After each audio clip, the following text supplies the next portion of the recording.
Sri Lanka, Namo, Namo, Namo, Namo, Mata. Sundarasi Karini, Surani Akisumana Lanka. Kaya Kaya Dikamal Palatu, Sri Lanka, Namo, Namo,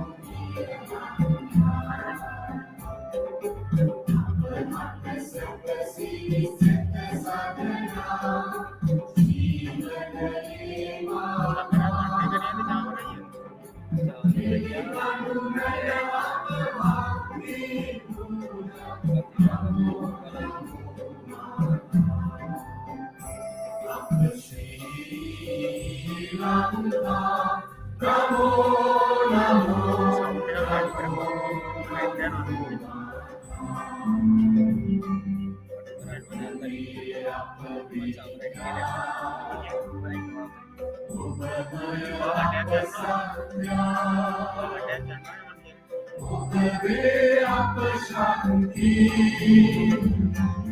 apa ada Bulan Bhakti, apa Anuge, apa Anukari, apa Jivan apa Mukti Avade. Navajivan Devine, Nitina Apapurukam Mata. Jnana Pira Vadana Mila Ragila Nana Jaya Bhumikaya. Vikamada Kageda Mukela Devina, Yamu Yamu Vinopala.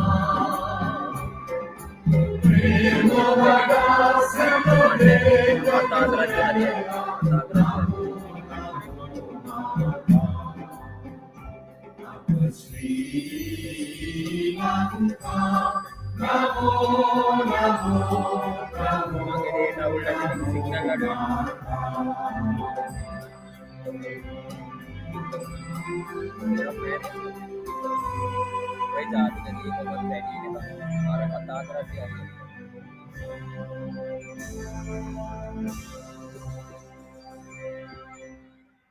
Thank you. You may now take your seat.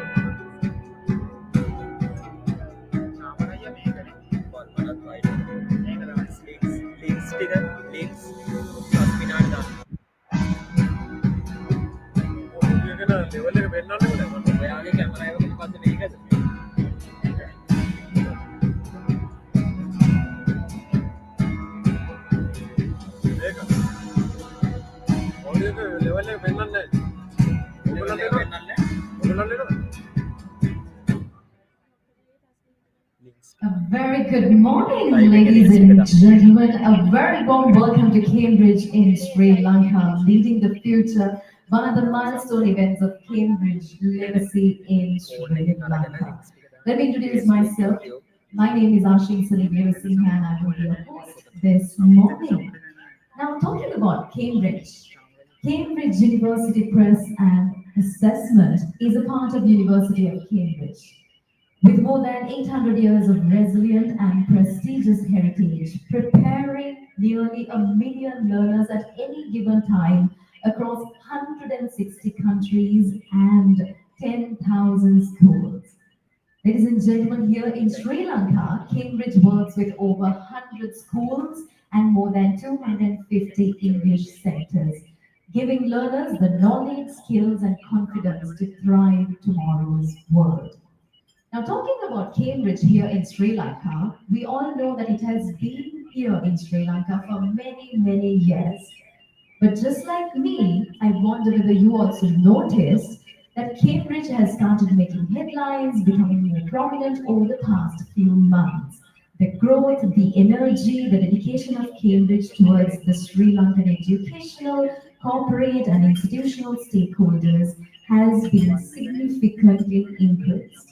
And this event today is dedicated to marking that remarkable era of Cambridge in Sri Lanka with a commitment to excellence unlike ever before. So, ladies and gentlemen, as we commence this ceremony, let's put our hands together for Cambridge in Sri Lanka leading the future. And on that note, talking about today's session, you will hear from the Cambridge's leadership, global, regional, and local, and also from a distinguished inviting, and you will also witness two amazing panel discussions. And now, to open this morning's proceedings, to welcome all of you officially, I cordially invite Arun Rajamani, and introducing him, with 2 decades of experience in education and training, Arun has been instrumental in positioning Cambridge as a leader with a comprehensive suite of curriculum, learning, assessment, and research solutions. Leading the South Asian region with a resilient team, Arun is dedicated to the mission of transforming societies across South Asia through education. Known for his strategic vision and belief in building strong, values driven teams, Arun also has held senior leadership roles at Microsoft, Pluralsight, and HCL, consistently driving growth and meaningful impact in the education sector. Please put your hands together, ladies and gentlemen, as I now cordially invite Mr. Arun Rajamani, Managing Director, South Asia, Cambridge University Press and Assistant. Thank you very much. That was a wonderful introduction. I'm not sure so much. Good morning, everyone. Vanakkam, salam alaikum. It's a pleasure to be here today.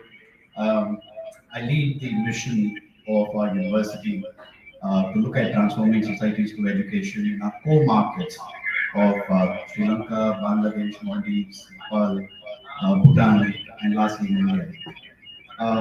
We oversee the needs of learners, not just in schools, but also in the area of higher education, the area of skill development, the areas of English language education, and we also work with governments in helping them in their transformation priorities as they look into reform education to get their students and their learners ready for a better future.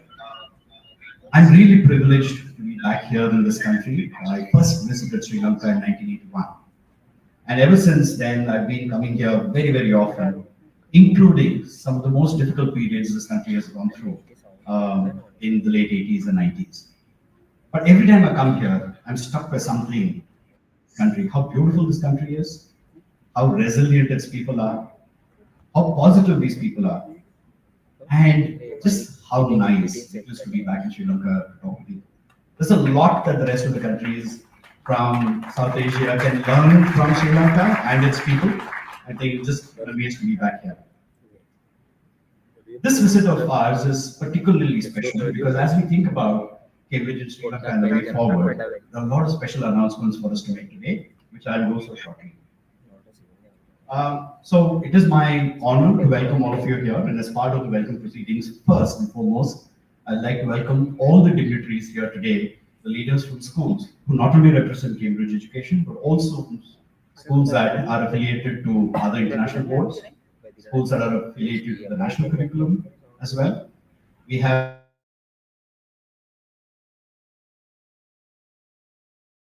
bodies as well as professional bodies. A warm welcome to all of you.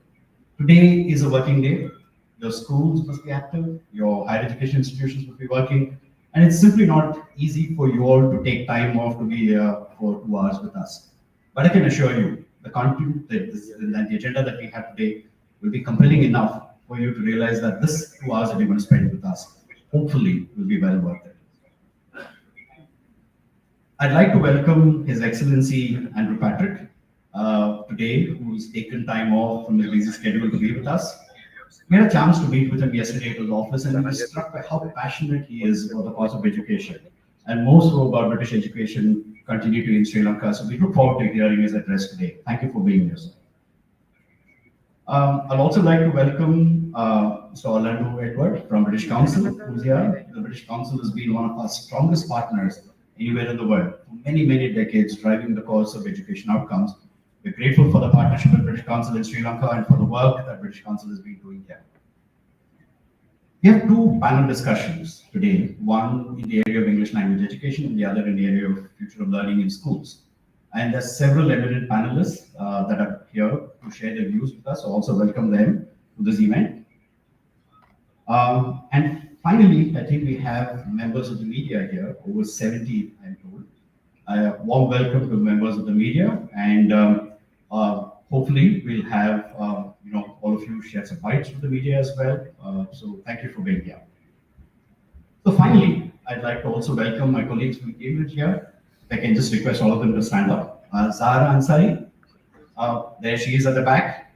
When you saw the first slide about Cambridge's progress in the last few months, I'm sure all of you will agree that under her leadership today, we've made significant progress in the way we support schools. So big shout out to Zahra. Dinesh Sharma, our head for education, international education for South Asia. Geeta Kumararaja, who takes care of our resources, who right at the back. Dhananjay, who is here from our marketing team. Hand up. Anuradha Jha from our marketing team in India. And also a very special welcome to Sarwat Reza, newly appointed country manager for Bangladesh. And she's flown all the way from Lanka to be able to have her. So thank you. So with those notes of welcome, just to set context for today's event, as the title suggests, it's about, Cambridge and Sri Lanka and looking at charting the future forward with all of you. And I think on this note, as we amplify our presence in Sri Lanka, I'm thrilled with the first announcement today to make that we are now formally registering our entity in Sri Lanka. And we've just submitted our papers to the government and we're following through the process of registration. While this might just appear to be a registration of an entity, what it means to all of you is that we will have more colleagues here in Sri Lanka to support you better, to support the cause of British Council better. We will have the ability to localize our offerings a lot more.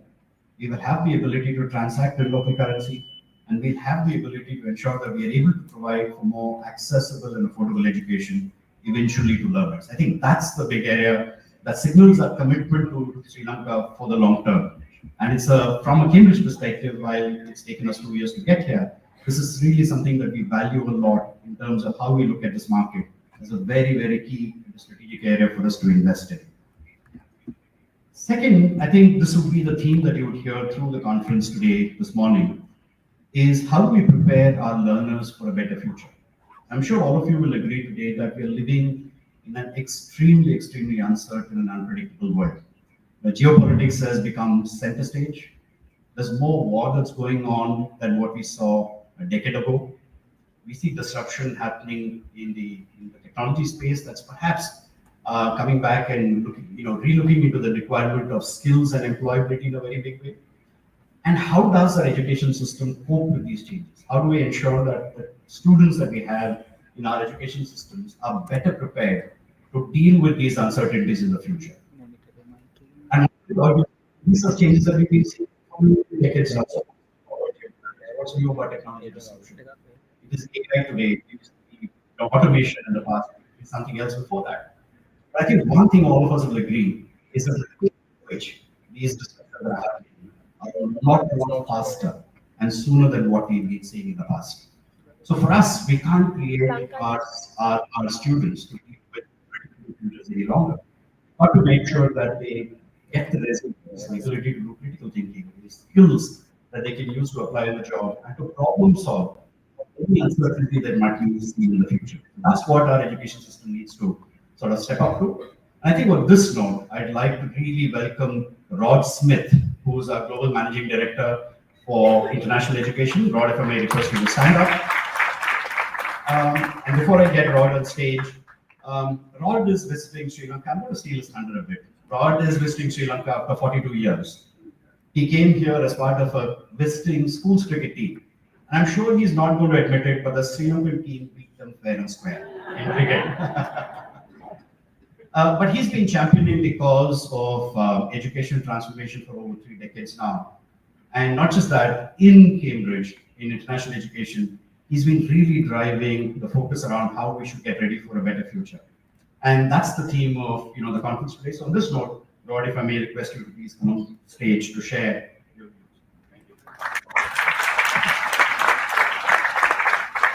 Thank you. Thank you very much indeed. Yes, Aaron has slightly stolen my thunder, but first of all, I just want to, before we, there we go. That wasn't planned, by the way. So, I just want to say, first of all, I'm absolutely thrilled to be here today. I look out here, and it is an amazing sight to see so many people from our community here in Lanka joining us today. I look out, I see hundreds of people out there. This takes me back to my wedding. The only difference being is that you've chosen to be here. So thank you very much indeed. You weren't forced to come to it. So thank you for coming here today. As Aaron says, this is not my first time to Sri Lanka, but the last time was some time ago, back in 1981. Now that is the time when I came. I was 19 years old, and I came over on a cricket tour with my school. And we toured Sri Lanka. We didn't lose, as Aaron said, we actually won 3 games. So a nice honourable, a nice one. Also, that was a win, trust me, but nevertheless, 3-3. Now, this photo was taken at St. Servatius School in Malta. We're from Malta here today, but that's where that was. And you may notice that I am in that photo. Now, you may be surprised to know that I am in this photo. I am the lad there on the end, the very, very first person in that line. It's extraordinary, isn't it? What you will have noticed, and this is very much a theme of today, that whilst a lot of things have stayed the same, why a lot of foundational things about education stay the same, a lot of changes. In that photo, I was skinny. I had hair. But let me assure you, ladies and gentlemen, that is me. And back in 1981, it was an amazing country.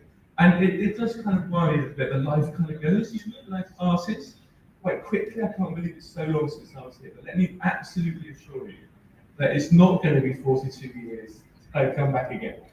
I think that would be quite extraordinary if I did, if you think about it from where I am now. But actually, this is an incredibly important place for us to be doing a lot more, and for me to be visiting a lot more. We have an amazing community here in Sri Lanka.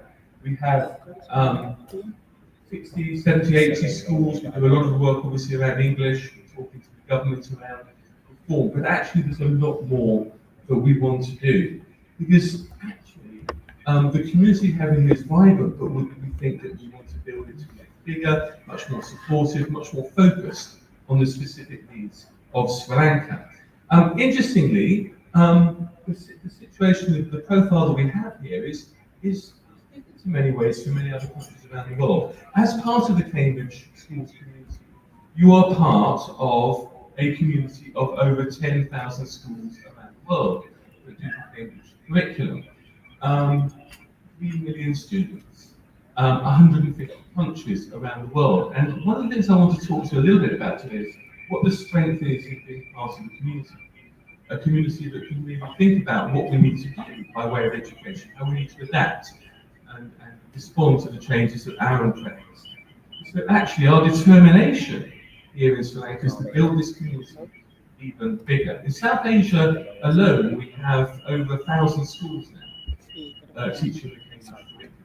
And we want that number to increase, and we want that number to increase significantly in Sri Lanka, not because it's for Cambridge, but because as a community we can do a lot more together.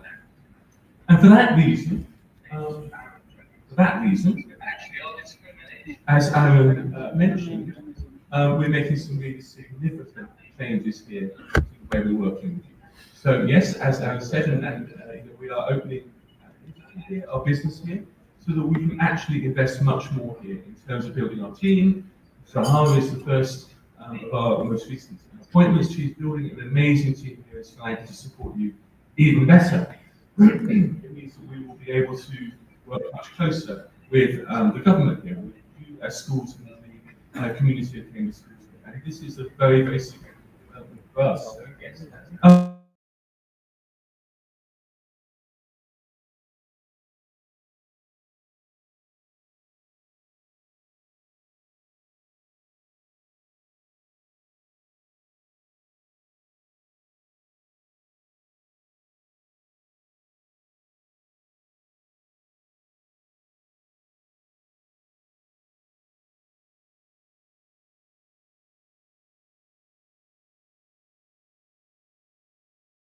Early years. There's no more important year in education in terms of impact than early years.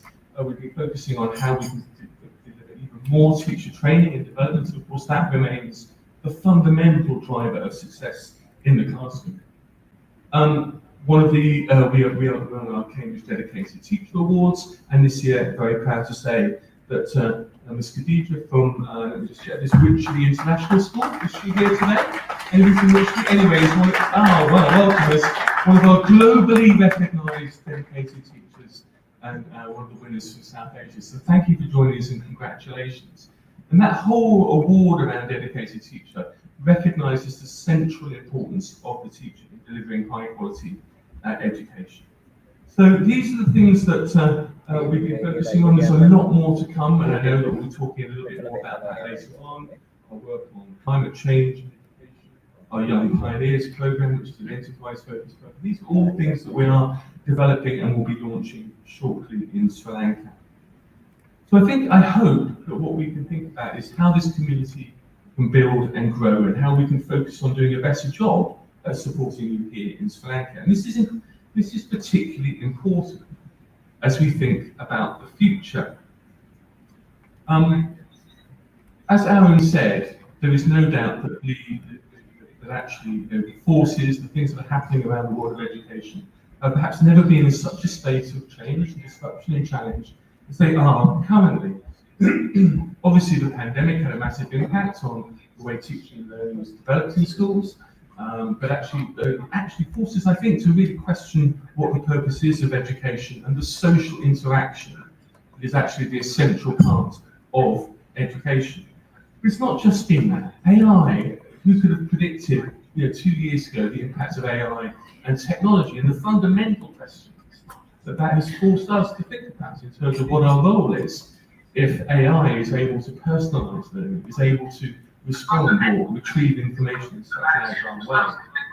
But it's not just those things. Sometimes those topics dominate. Actually, there's a lot more that young people these days are having to deal with, are having to think about and come to terms with.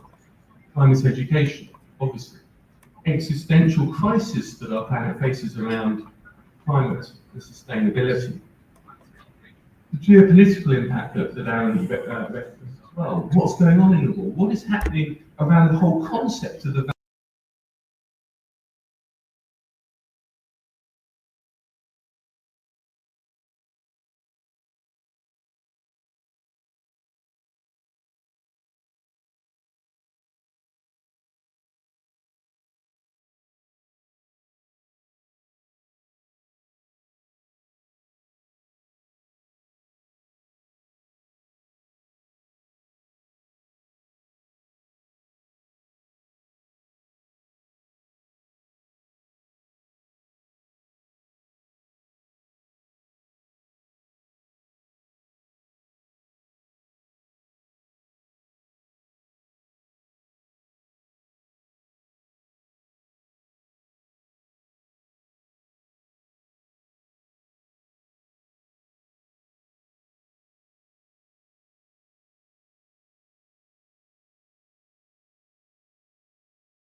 Sometimes the narrative we hear when we go around the world is one of ambiguity, of doubt.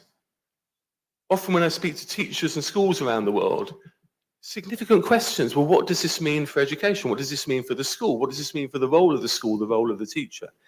Actually, fundamentally, the findings of this report mean that actually, in a world where all of these things are happening, where these changes are happening, where these challenges are being presented to our young people, the role of the school and the teacher has never been more important. As I go through these findings, I hope that it will become clear why that is the case. In a world that is being impacted in the way I've described, the skills that young people require, as well as the subject knowledge they need to have, need to change and need to adapt. Interestingly, when people have been talking a lot about 21st century skills for a while, creativity, innovation, problem solving, actually, there are some new skills that are going to be fundamental to what young people need as they enter the world. The first of these is actually around the issues of self-management. When you think about it, the number of things that are impacting young people, the distractions, the alternatives that young people are faced with today, actually the ability to manage their own time, their own focus, their study skills, their interaction and social skills, the ability to manage themselves becomes one of the most important skills that young people will need for the future. But what's interesting is that whilst this has been recognized as being important, and by the way, young people recognize this as well. Sometimes we think it's just adults and teachers that are pointing out how much young people are on their screens these days or how many distractions. Actually, this was a theme that came very, very strongly from learners themselves. And once they recognized that it was important, 23% of them recognized that it was the most difficult thing to learn, the most difficult thing to develop.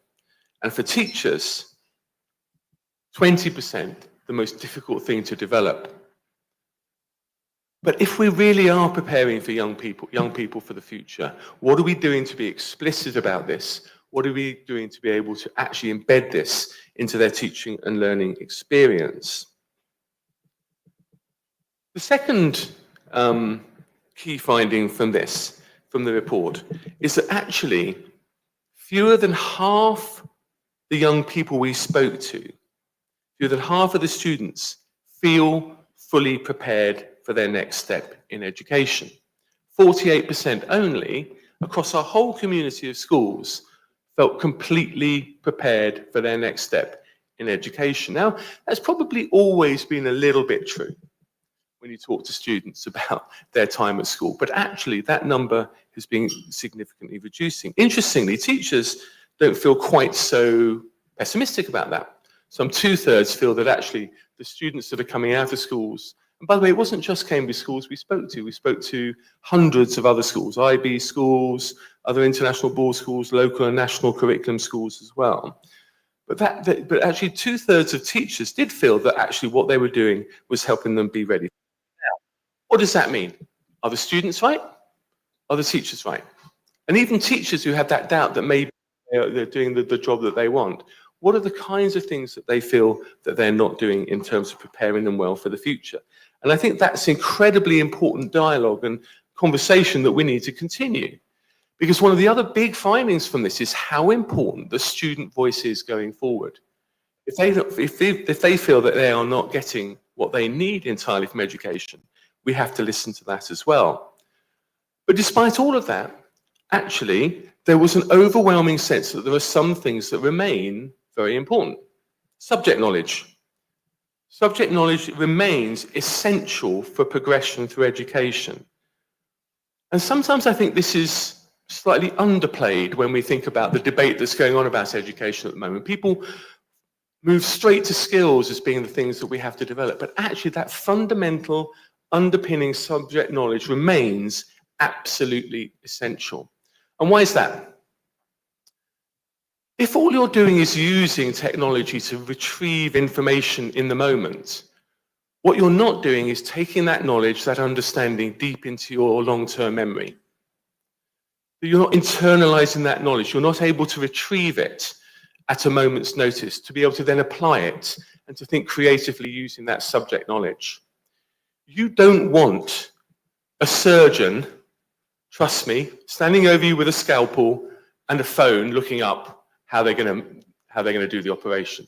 You don't want a pilot that has an iPad next to them working out what the information is that they need to retrieve.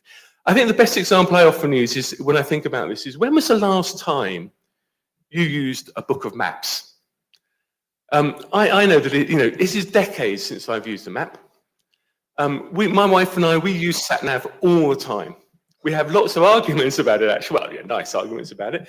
And I cannot tell you, I have lost count of the number of times, and using sat-nav, I have ended up in a dead end, in a junkyard, in a farmyard, working out how on earth I got there because the sat-nav told me.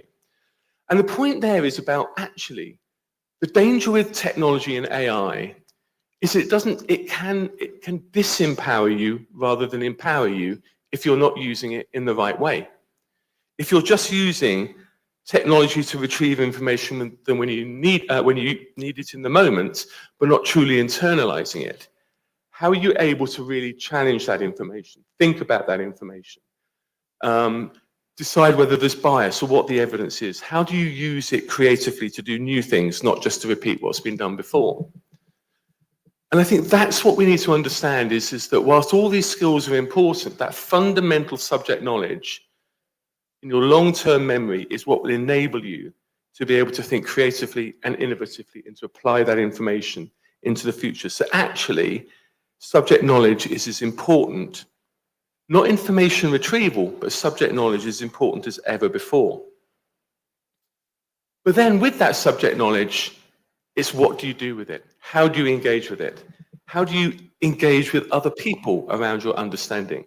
So actually the next big theme that came out of the report is the importance of those interpersonal skills of communication, of oracy, the ability to be able to apply that information, to collaborate, to be able to communicate with each other, to be able to build consensus, to be able to listen well. There's a wonderful phrase that we use sometimes, which is the ability in this world to be able to disagree agreeably, to disagree well.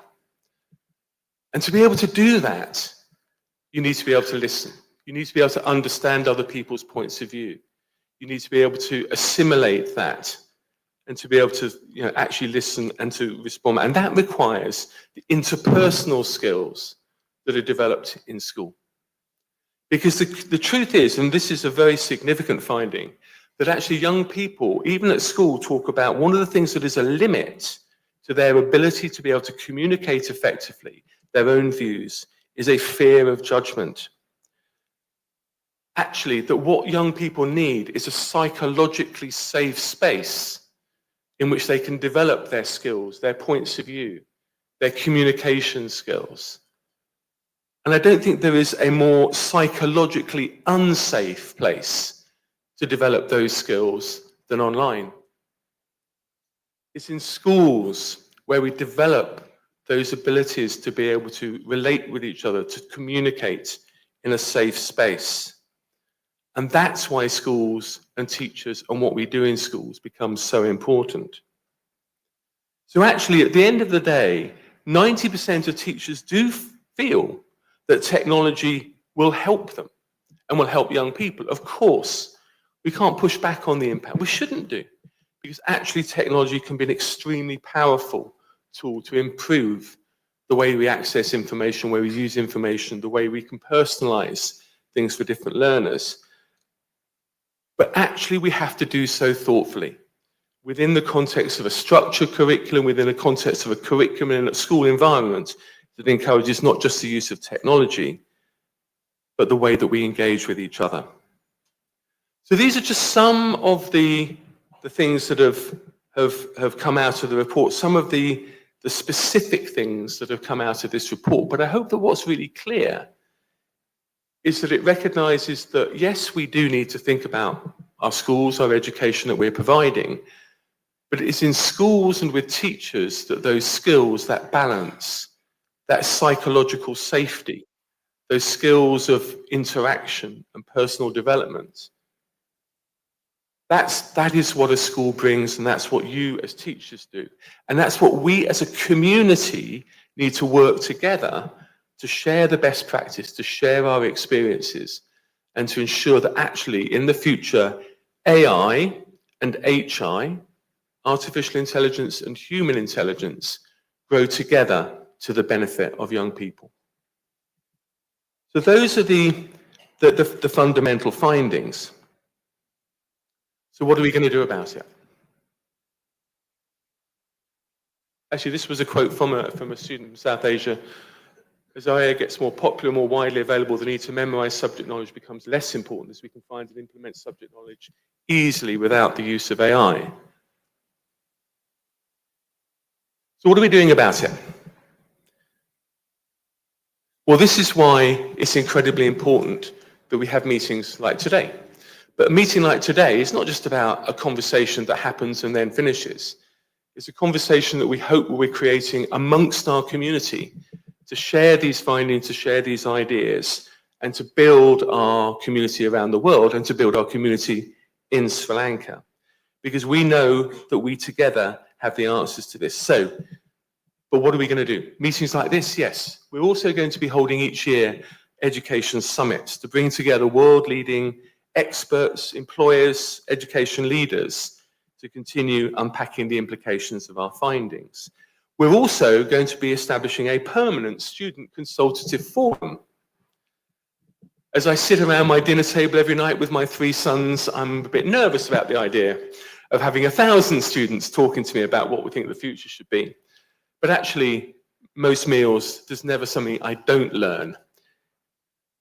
So we'll be establishing a permanent student consultative forum so that their voices, because it's great to listen, but you have to act as well. Otherwise, we will soon lose that trust of young people as well. We're going to be building into our curriculum, and this is where the importance of having a developmental curriculum from early years right the way through to advanced. Where can we build those skills more explicitly in our curriculum? How do those skills get developed from the very earliest stages developmentally right the way through? How can we pull those skills out and make them more explicit so that young people can be clear what are the skills that they're developing? How can we work with higher education so that they recognize that these skills are the skills that come from young people who have taken the Cambridge curriculum? We'll be providing you advice on what's the best combination of subjects to develop those skills. And over time, we will be building those skills, those ways of working into our curriculum. And through our teaching community, we'll be working with you explicitly on how you can really magnify those things in your teaching and learning as well. There is a lot that is in this report. It publishes today. I'm absolutely proud of it. There's a QR code there that you can scan. I would encourage you to read the report. It's about 50-odd pages, so it's all right. It's not massive, but nevertheless, I think there are some very, very profound things in there that I think that you will find interesting. But more importantly, as members of our community, I would encourage you to feed back your thoughts and insights. In the meantime, thank you again for coming here. That is what now that thin, hairy lad has turned into. Please do take the opportunity today to also talk to me. I'd love to talk to as many of you as possible today. It's been a delight to be here back in Sri Lanka. I really look forward to coming back again soon, and I really look forward to listening to many people in this room about some of these issues. Thank you very much indeed.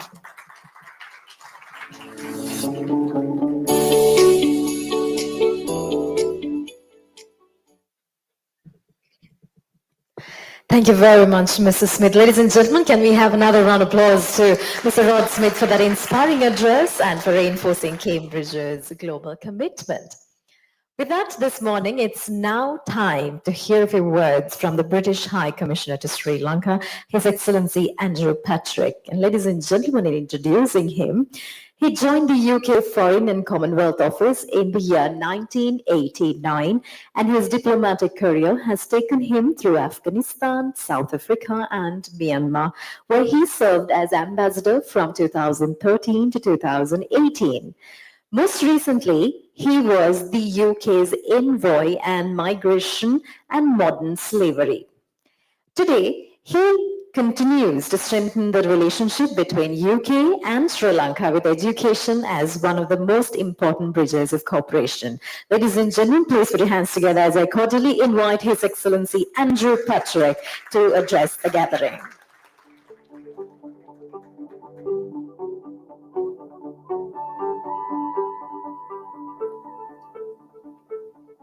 Well, thank you very much, Rod, Aaron, colleagues from Cambridge, colleagues from the British Council, colleagues from the education sector in Sri Lanka. It's a great honor to be here and to talk to you briefly.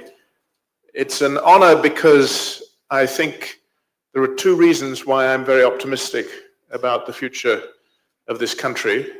One of them is your geographical location, which you didn't do much about. That's given. But you are in a part of the world that is destined to grow, if economists are right. It's going to be one of the areas of the world that is going to grow fastest over the next few decades. That's a given. The thing that also makes me optimistic about this country is the thirst for education in this country, and which is represented in this room. And I'm very proud that the UK is able to play a key part in that. If you talk to some older Sri Lankans and you talk about the educational relationship with the UK, they will think about people going to university in the UK, and they will talk about English language teaching and English skills. And the truth is, those are still very important parts of the relationship. But over the previous decades, it has expanded enormously. English is still a main part, but it is now a relationship which covers a vast number of subject areas. The British Council still does its work on English, but it now offers exams in a wide range of subjects as well. And we've seen partners like Cambridge and others from the UK grow here and broaden their offer. So it's great that you are enhancing your presence here in Sri Lanka. So the relationship today is actually more about things that happen in Sri Lanka than things that happen in the UK. Transnational education, that's British universities working with Sri Lankan partners, has exploded over the past few decades. We now have around 60 to 70,000 undergraduates studying with Sri Lankan institutions, partnering with international universities. About 90% of that is with British universities. And then if you look below that, you have the school level cooperation, acquiring the partnerships with the UK that enable you to deliver the most modern, the most up-to-date education that you can. I recognize there's a debate in this country about the role of private sector education, fee-paying education, versus state sector public education. And that's a debate that exists in all of our countries. I think if you look around the world, the most successful economies are ones which combine both. There is a role for state-free education, and there is a role for private sector or fee-paying education. And of course, we are working with the government as they work through some of those issues here in Sri Lanka. But I just wanted to say briefly at the end, what is it Sri Lanka gets out of this relationship? We obviously get something out of this relationship, but what does Sri Lanka get out of this relationship? I think what it gets out of the relationship is connection to institutions in the UK, like Cambridge, that are global institutions, that have their finger on the pulse of global developments in education. We were hearing about the uncertainties that we all face in the future. And I think one of the ways of managing those uncertainties is having those international links, linking into education in groups like Cambridge who have a worldwide picture, who can understand the global developments and help schools and universities in this country to reach those global standards and to adapt to the challenges that are coming in the 21st century. So thank you very much for inviting me. It's a great honor to have the chance to speak. It's wonderful that Cambridge is enhancing its presence here. And thank you for all the work that you are doing jointly with us. Thank you very much.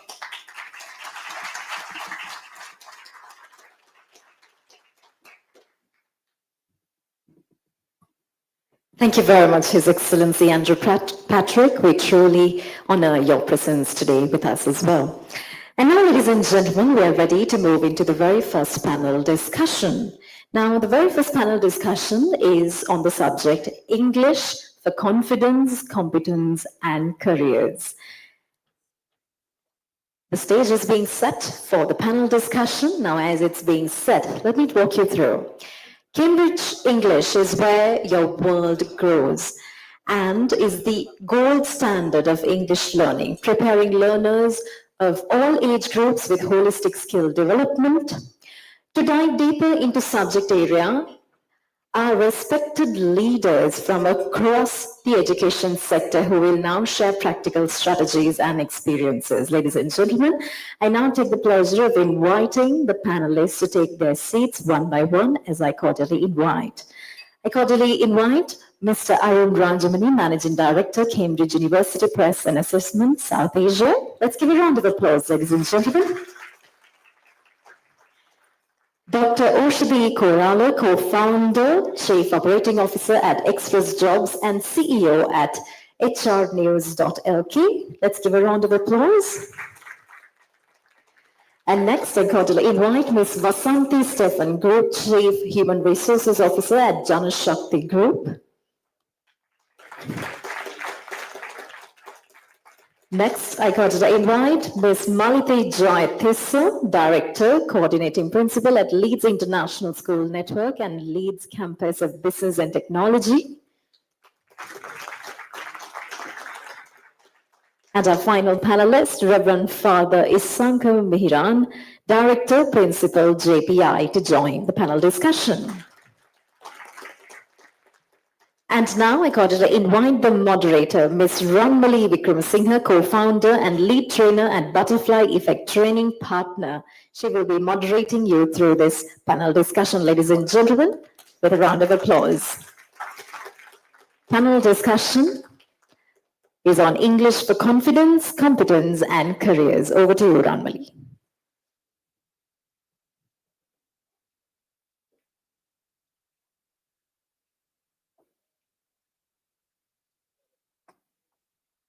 Thank you very much.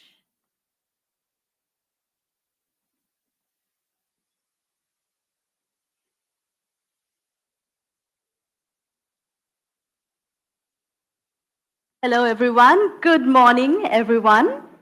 It's a pleasure to welcome all of you to this panel discussion on a theme that is very close to us. Today, English is the tool that builds confidence, enhances competence, and opens doors to successful careers. For students, it's the bridge between schools and the wider world. And for employers, it's a critical skill that ensures workforce readiness. And for Sri Lanka as a nation, it is a driver of global competitiveness. Today, we are delighted to have with us Mr. Arun Rajamani, Managing Director of Cambridge English Press and Assessment South Asia. And along with him, we have a distinguished panel who will share their experiences and insights. Ms. Vasanthi Stephan, attorney at law and representing Janashakti Group, and she is a human resource officer. Dr. Oshadi Korala, co-founder and chief operating officer at Express Jobs, and Reverend Father Isanka Mihiran, director and principal of St. John Paul II International College. And last but not least, Mrs. Malithi Jayathissa, director, Leeds International School.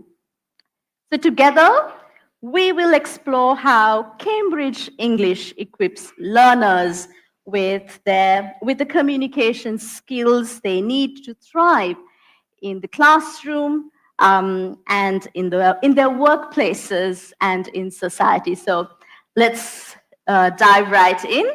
Our first question is to Mr. Arun Rajamani.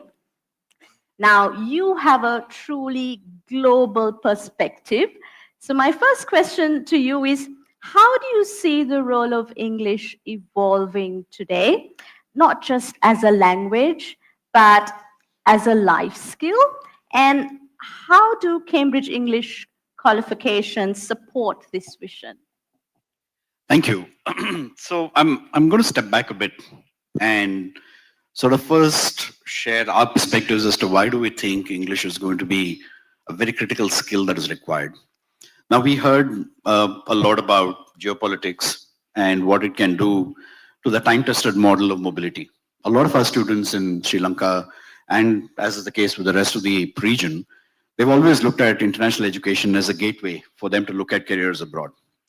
But with geopolitics coming in, what it's likely to do is to impact mobility significantly. Rod alluded to the fact that there are nationalistic discussions that are going on in every country. And what that could impact is the ability for students to really move across countries. But what it is not likely to do, and this is what the High Commissioner, His Excellency, that he said, that we are in a region that's going to be one of the key regions that will be the talent basket for the world. And if that's the situation that we're going to look at, we're staring at a case where there might be the workforce based in Sri Lanka, but really doing global jobs.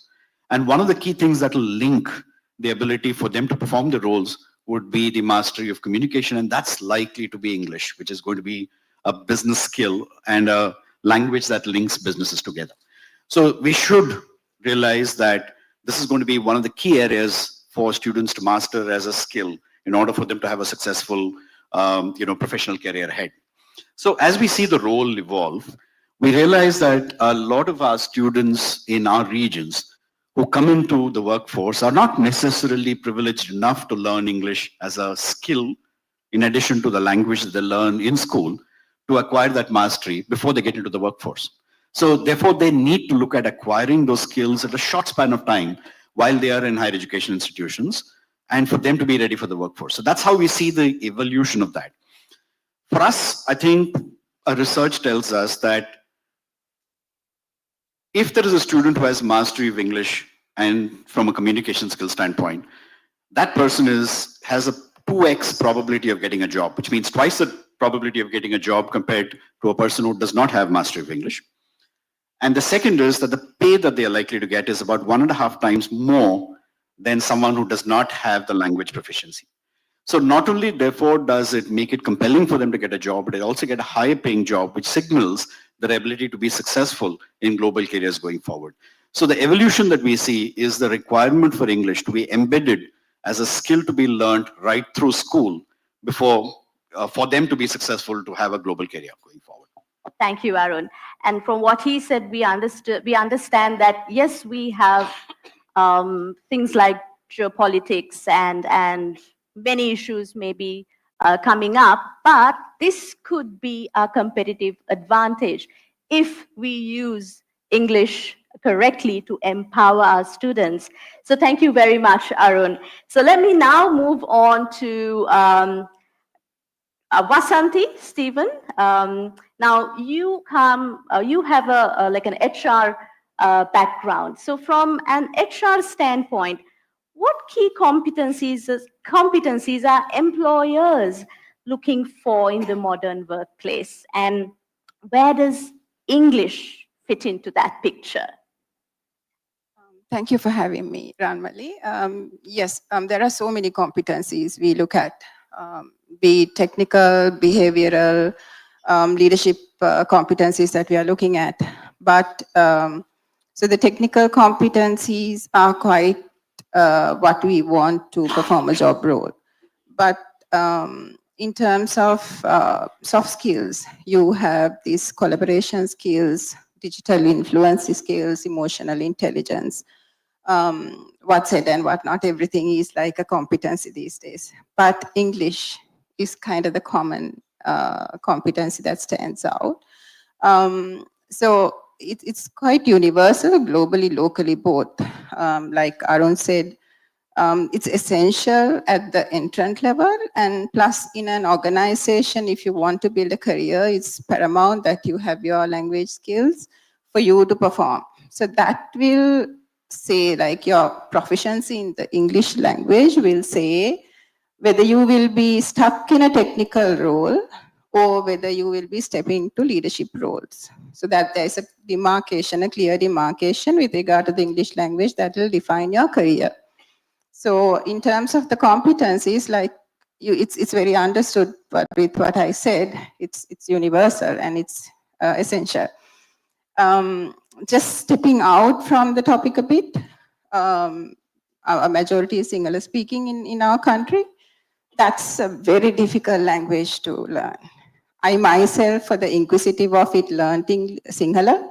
There were 3 alphabets, 51, 160, 130, numbers coming in. It's the most difficult language to learn. If we can learn that, I really can't understand why we can't learn alphabet of 26 letters. It's just that enthusiasm, the importance, and the courage and the support system needs to work in at all levels for us to really get that. Thank you, Vasanthi. And she brought out something that's really interesting. When it comes to recruitment, English is required at the entry level, but it doesn't stop there. It'll help you reach leadership positions as well. And with language, Vasanthi, like you said, you need the support. It is simple language, or people might say it's very easy to learn, but I think the right support is something that we need, and that's something Cambridge can give us at this point. So from a employer's lens, let's move on to a recruiter's point of view. Dr. Oshadi, you are the co-founder and chief operating officer at Express Jobs. So basically you are in the front line when it comes to hiring young talent. So from your experience as a recruiter, how important is English throughout the hiring process, from writing a CV to facing interviews, especially today when candidates have access to AI tools and technology? What are your thoughts? Good morning. Good morning to everybody, and thank you for having me, Ranmali. So I'll start with giving you guys a bit of stats, right, for you to understand where English stands as a language in Sri Lanka. So I read up a bit before I came here, and out of 116 countries, we ranked 73rd for English language communication skills, right? And out of 60% of the students who enter the universities in Sri Lanka, 60% struggles with English communication, grammar skills, and reading and writing. So that's really bad place to be, because we are lagging behind our competitors like Malaysia and India. Sorry, I have a couple of Indians here, but we are Sri Lanka, and I'm trying to get Sri Lanka to the next stage. So in terms of, these communication skills, reading, writing skills come really handy, because you asked me about the CVs. So CV is the first thing any recruiter sees when you apply to a job, and they generally take 30 seconds. They look at it, and if they feel like you've communicated correctly, you can have all the education skills, but if you're not very good at selling yourself, because CV is something like a sales pitch. That's like marketing yourself. And if you don't market it in the right language, you are not going to even be shortlisted for an interview. And nowadays, 80% of the companies, I work with 10,000 clients, Express Jobs has 10,000 clients. I see all their data. And 80% of them use application tracking systems. What that means is your CV is first speaking to an ATS or an AI. And if you don't have the right way of presenting your data in English, because they are looking at your CV in English, you are not going to get even shortlisted, because they are trying to get the cream of the crop.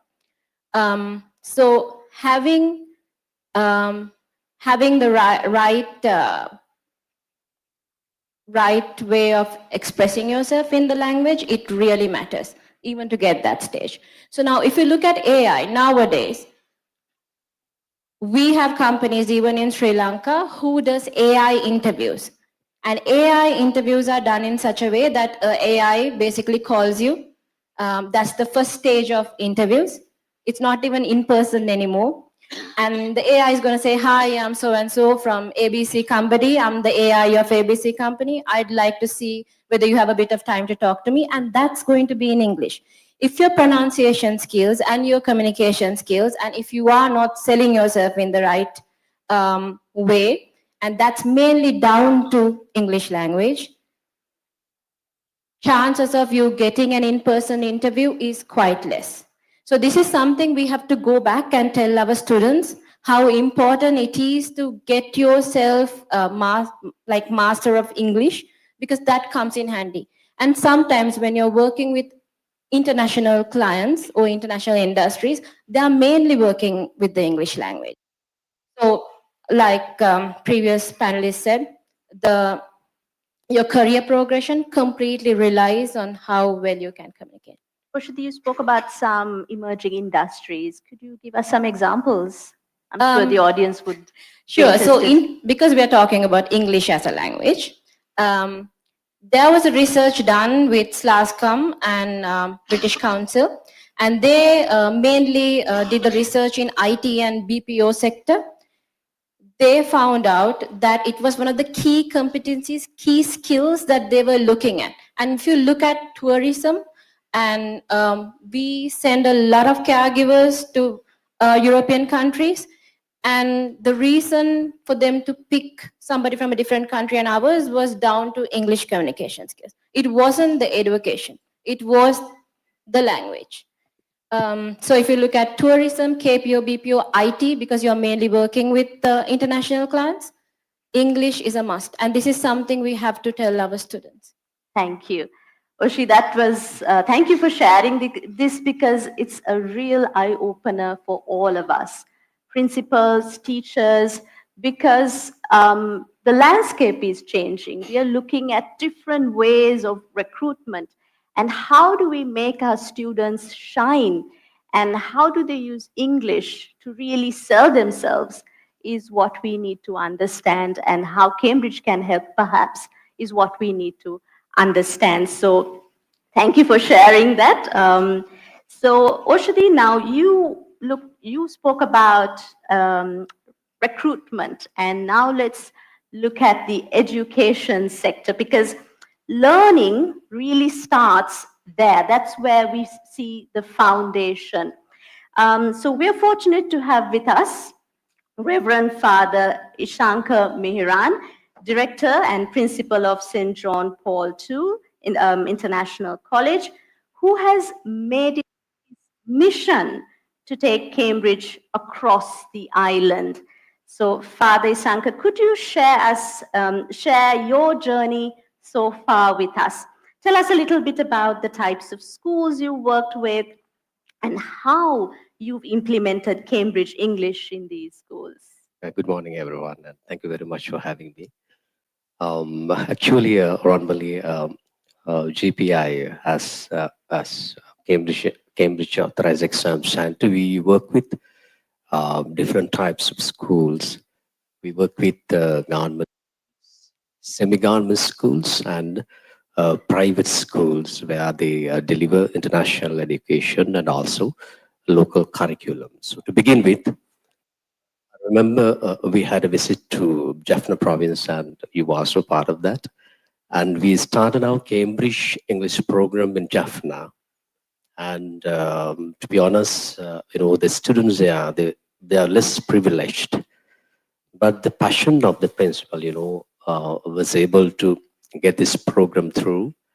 And then, when we work with the government school, there are lots of restrictions. It's not easy to have a program like, Cambridge English, and there are, financial restrictions as well. And what we introduced there to Jaffna College is mapping system. And we are thankful to Ms. Uma and Kevin for introducing that mapping system. And without any cost, the students, in fact, they didn't want to have a textbook because we introduced a mapping system, and the teachers were trained, and then the teachers taught children Cambridge, English. If I elaborate a little on mapping system. Uma, she mapped Sri Lankan textbooks to that of Cambridge English. So starting with grade 3. So we started the program from grade 3 in Jaffna College, and we were also fortunate to have the exam, the first batch of students, and we on to the second batch as well. So when we work with government schools, we always go with mapping system where children don't have to even buy a textbooks, because it's very difficult for a principal to ask students to buy a textbook in a government school given the financial restrictions. But when we work with semi-government schools and private schools, they have liberty and they can introduce a Cambridge English textbook. And many of the schools we are working with, let it be from, Novarelia district, or Kalutara, Colombo, and Putlam, from where I'm coming from. And they recommend a textbook, Cambridge English textbook. And some of these schools, they have extended the number of periods of English, given the importance, we are talking about it today. And they have extended the number of periods, and also have integrated Cambridge English textbook to that of, their local curriculum. And they, without having extra classes during, weekends or in the evening, some schools have been able to complete Cambridge English curriculum from starters to FCE. And some of the schools, they have initiated with our help from JPI, Cambridge English language academies, and they run the program as an external program in the evening, or perhaps they have classes during weekends. So we have seen schools doing very well. It could be, government schools, semi-government, or fully private. Thank you. Thank you, Father Isanka. What he said was really interesting, because Cambridge English can be implemented in many ways. It could be, you can map it to the school curriculum. You can have your afternoon classes, or you can also maybe set up a separate language arm for your school or your institute. And with his work across the island, you will be able to see examples of those different ways of implementing it, because he believed in Cambridge English and he decided to take it to and spread the message across the island. So thank you, Father Isanka. Let me now talk to Mrs. Malithi Jayathis, Director, Leeds International School. Now, she has brought this vision into her own school and implemented Cambridge English into their school curriculum. Malithi, you've implemented Cambridge English into your school curriculum, and how has it changed teaching and learning in your school? Good morning, everyone, and thanks for having me too. And so my conversation actually will be a good flow from Father Isanka, because like Father Isanka said, I think I'll be reaching out to most of the educationists in the room, the school leaders mostly, because we heard from the employers the importance of English, and from all the speakers of the prominence of the language nowadays compared to the past. And as school leaders, I think we have a greater responsibility in ensuring that our learners are ready when they step in to the higher education sector or the workforce, that they are capable of working par to par with anyone else in the world. So we have actually been partnered with Cambridge English Qualification since 2001, where we have been offering the Cambridge English courses to learners out of school hours and preparing them for the Cambridge English exams. So once we became an authorized exam center in 2008, 21, I think, with the exposure into the offerings that were available, we actually felt that we could integrate these Cambridge English levels into our school curriculum itself, where our students did not need to pay more to prepare for the Cambridge English examinations, and simply with the school learnings that they were getting, they could also be preparing for the same exams.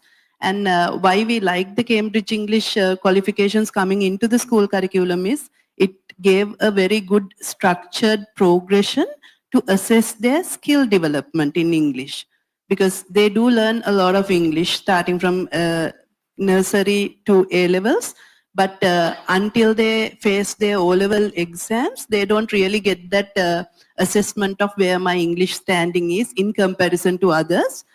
So with this framework now, starting from grade 2, that's where they go for the starters examination, and then up to grade 7, they were prepared for the PET examination.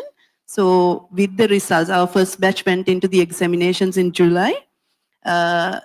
What we have felt is with the performance of our students, we can definitely prepare our students up to the FCE level by grade 8 with the school curriculum that we offer. So there again, like Father said, our students don't buy separate textbooks to prepare for the Cambridge examinations. They follow the same curriculum that they've been following. And I take this opportunity to thank Ms. Uma and Mr. Kevin for the wonderful support they've given in mapping the Cambridge English framework to our school curriculum, so that we didn't have to change the books, the schemes of works, papers. We simply kind of pay more emphasis now on also the listening, speaking skills more than we used to do earlier. And our assessment structure has changed a bit, where earlier it was a written paper where it was predominantly testing the reading and the writing skills, where now students also go through a speaking test and a listening test every term. So with that preparation, without difficulty, they are confident of what their capabilities are. And actually, in terms of all the other assessments, I think they face the Cambridge English exams with more fun and enthusiasm, where it doesn't feel much like an exam. So Absolutely. that is kind of, I think, the integration of that into the school. Thank you, Maliti. That is truly inspiring. And I think you might be the best person to answer this question. How do teachers and parents respond to Cambridge English as part of the curriculum? The key stakeholders, I believe. Okay, around 1.5 years ago, I think the teachers were not very enthusiastic about it because they were not sure. It was like another new addition coming into it. But we started off again with a whole training program that really kind of boosted their confidence and supported their professional development as well. And once they started doing the second practice test, because we did one test, there they got more confidence. Teachers also gained confidence.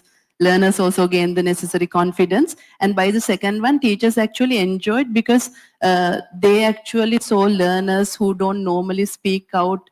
They were responding, they were improving, and even the listening skills part, they were enjoying those activities. So that English language became more engaging and more active than it used to be before. Thank you. So I think all were okay. And parents actually like that international validity of the certificate. So it was very well received, I think. Thank you, Maliti. That was, again, truly inspiring, and congratulations on implementing in Cambridge English in your schools, Father and Maliti. So to wrap up, I'd like to turn back to Arun, because just to understand from his perspective what the way forward is. So you've heard perspectives from the corporate sector and from the education sector. You've heard ideas from employers, recruiters, and principals. So looking ahead, how do you see Cambridge English partnering with schools, institutions, and employers in Sri Lanka to help learners become truly future ready? Thank you. And I think a lot of what I would like to say has already been said by all the eminent members of the panel here. So I might just want to summarize everything that we've heard so far. First and foremost is what level of proficiency should a student have in order for them to get a job?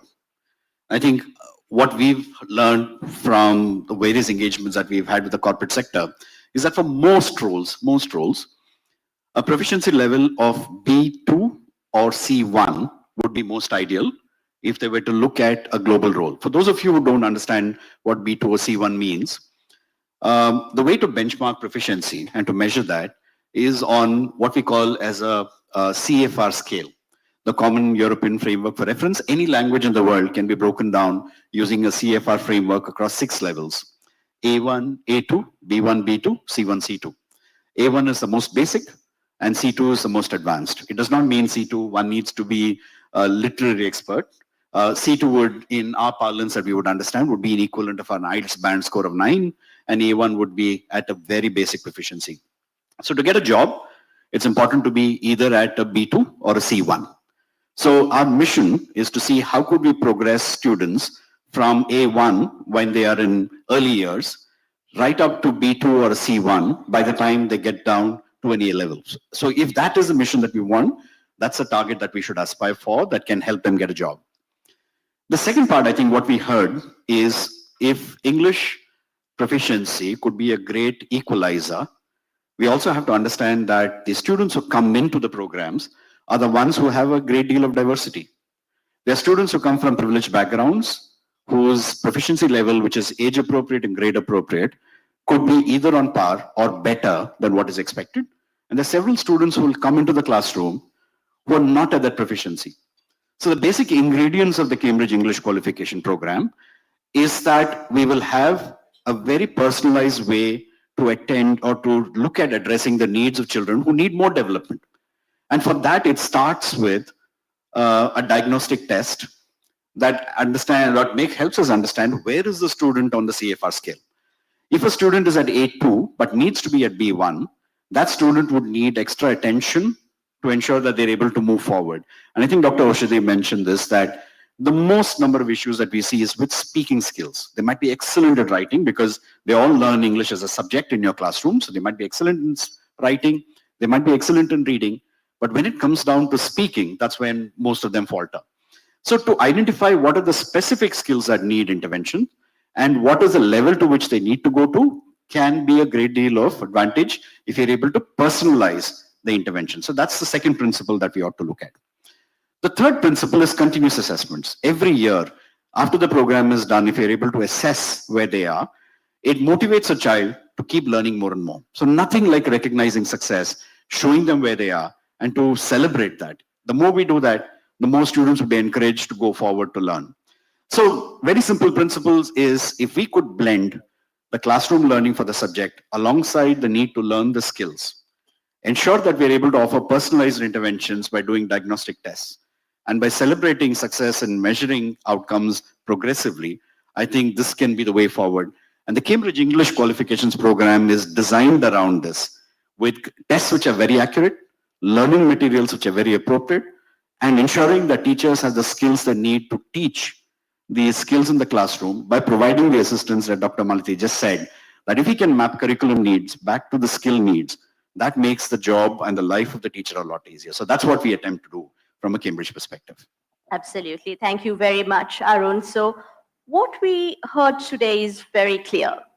English is not just about learning a language, but it's about building confidence and unlocking your opportunities in the world. And here, Cambridge English Qualification is the support we can give our students to recognize and celebrate their success in this journey.